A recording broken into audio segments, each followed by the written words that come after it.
Hey, what's up, hoodies? Welcome back to the Hood Table one more again. We are back with another TV show review of BMF Black Mafia Family, and we are now on season 3, episode number 5. And the title of this show was The Battle of Techwood. And did it not go down this episode, y'all? Now, I know I done said it before about some of the episodes that this was the most intense episode I've seen yet, but this far by none is the most intense episode I have seen in the BMF series. But we're going to start off. We're going to actually slow walk this, okay? A lot of stuff has really been going on lately on BMF, and specifically this last episode. As intense as it was, I want to slow walk it first, okay, and then we're gonna get to the build up. All right, hopefully that's okay with y'all. Make sure on y'all way in, make sure you like and share this video. Subscribe to the Hood Table if you're not already subscribed, please, and thank you very much. And of course, if you want to donate for any of the commentary, $ the Hood Table 402. Now, let's get this started. Okay, so I'm going to slow walk this by starting with Charles and Lucille, who, as we know, have been having some relationship issues. Last week, we saw Charles. He had discovered that large check that his wife received from Dr. Maurice for the church donation. And we saw that he was trying to do everything possible to win back the affection from Lucille. He's going around there, walking around, half dressed, looking all good, fresh out of showers, dripping wet. He's pumping iron, lifting weights, making sure that she's seeing him. He's also doing work around the house, fixing up stuff like the drywall, doing a lot of painting and all kind of stuff that Lucille has been begging him to do for a long time. And it's really because he knows what a good woman he has. And he also knows that Dr. Maurice also knows that he has a good woman. And he done found out they were separated. Child, Charles is like, I gotta put a stop to this. But anyway, this episode, Charles, he's still, trying to mend his relationship with Lucille. So he came up with the idea of writing her a love song. He then reached out to his sister Riley, a member of Pastor Swift's, aka Pastor Snoop Dogg's church. Now, speaking of which, I had almost forgotten all about old Pastor Snoop Dogg. However, I do remember Sister Riley. Remember back in season 2, episode 6, when Lucille found she finally confessed over dinner that she believed because of the smut magazines that she had found in Charles' guitar that he was having an affair with Sister Riley. She was totally wrong. He was having an affair, but not with Sister Riley, okay? But I did at that time think that was the woman because of just the way the scenes had went. But in contrast, it was Mabel. Okay, so on the contrary, Charles told her that he wasn't cheating on her with Sister Riley. Furthermore, telling her he was dedicated to her. I love you. I wouldn't do anything like that to you. So it seems, unlike Mabel, the homewrecker who wanted Charles' marriage to fall apart, Sister Riley, on the other hand, is glad to play a part in hopefully restoring his marriage, starting with getting the band back together to work on the instrumental for the new song that Charles had written. Meanwhile, Lucille might have landed her a new job at the church. After volunteering at the clinic and securing the largest donation a church had ever received, Pastor Keisha Fleming was very impressed. So much so that she offered Lucille the position of assistant pastor, even if it's only part-time. Despite the unexpected offer, though, Lucille said she has to pray on it. But back to Sister Riley. Before Lucille could even utter a prayer, her friend Estelle came storming up in her house, telling her that Charles was cheating on her once again. This time with Sister Riley. See, and that's why they say you should never trust nobody's word. You should always see things with your own eyes, especially when somebody is accusing your mate of cheating on you. Because had Charles not gotten that tape and that cassette player fast enough, Lucille was only seconds away from going upside his head with that baseball bat. Y'all, she was holding that bat. She had all his stuff screwed out in the living room and was holding that bat. She was ready to go upside his big old head.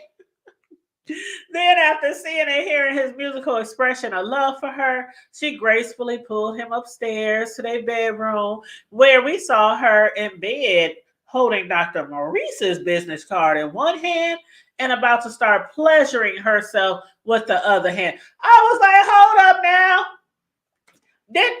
Wait a minute. She's still thinking about Dr. Maurice.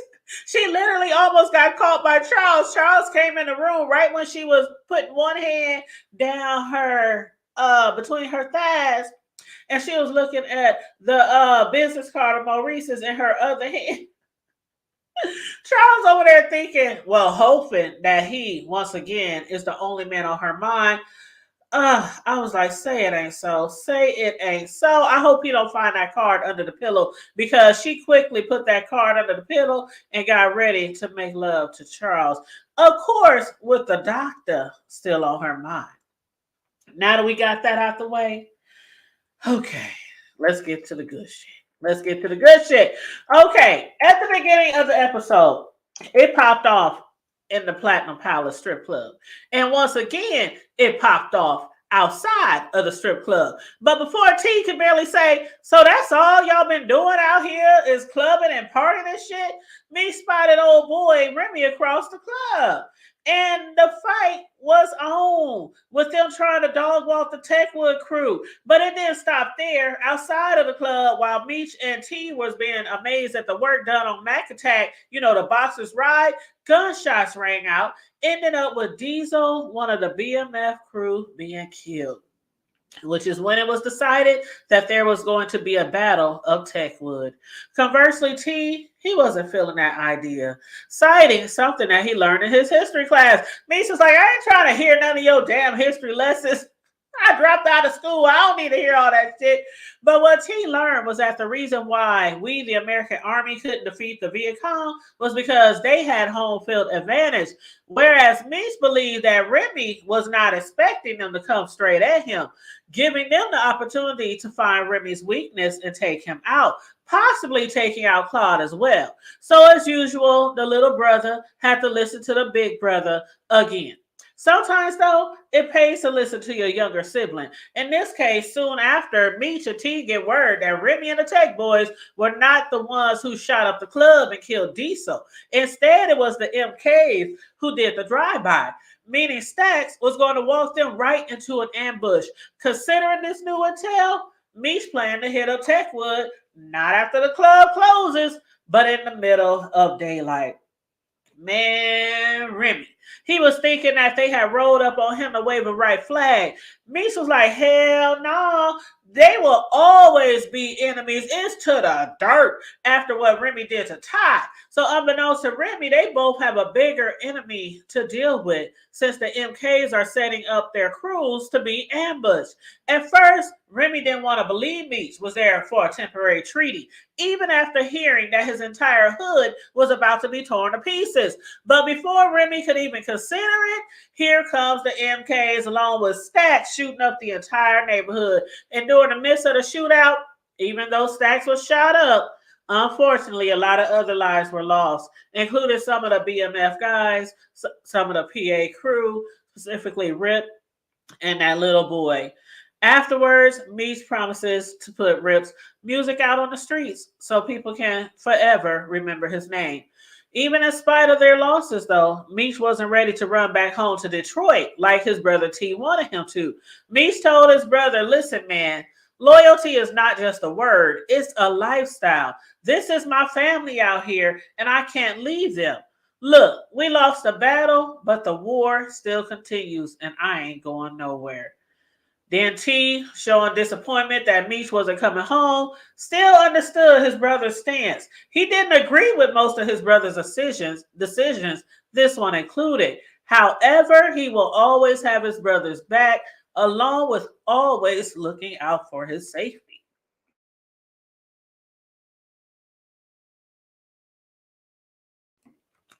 And ain't that just like T?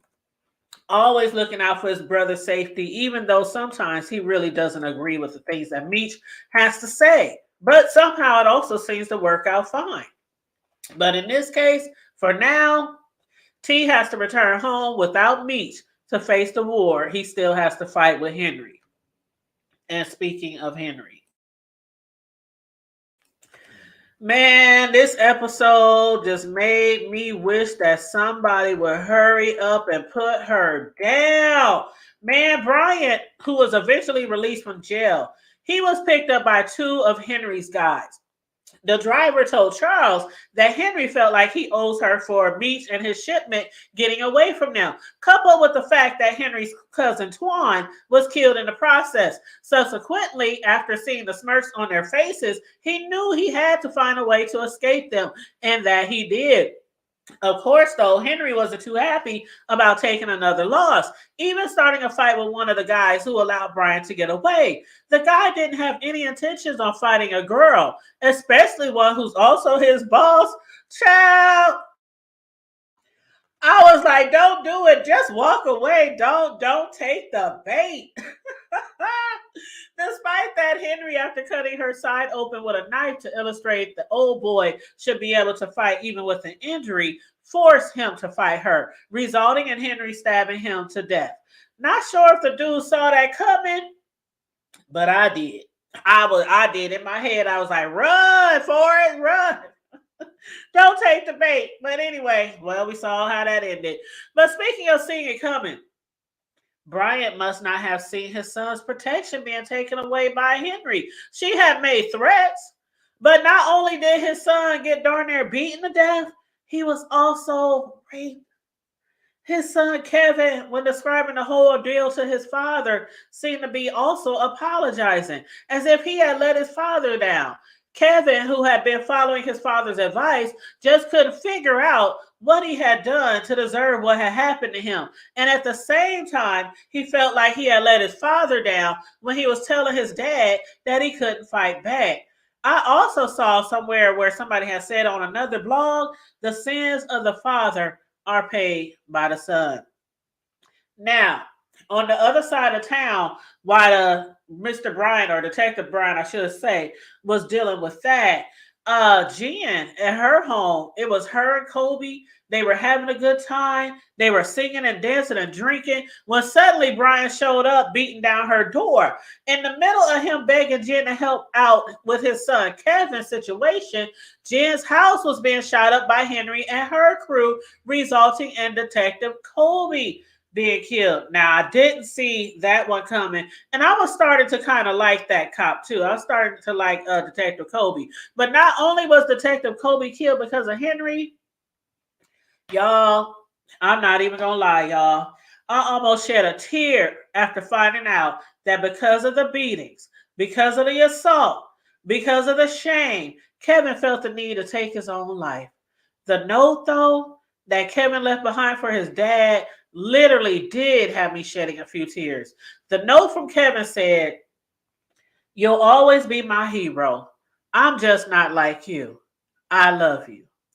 To which Bryan responded after reading it, "I love you too, son."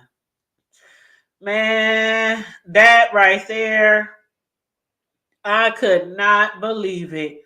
I could not believe it. And then I saw on another blog someone had written, that was really hard to watch. Henry definitely set that up. Kevin didn't deserve that at all. I hope they take her out. I'm sick of her great value, a pimp named Slick Back looking ass anyway. Y'all, that had me cracking up. I don't know who wrote that, but somebody had put in somebody's comment section that they are sick of her great value, a pimp named Slick Back looking ass.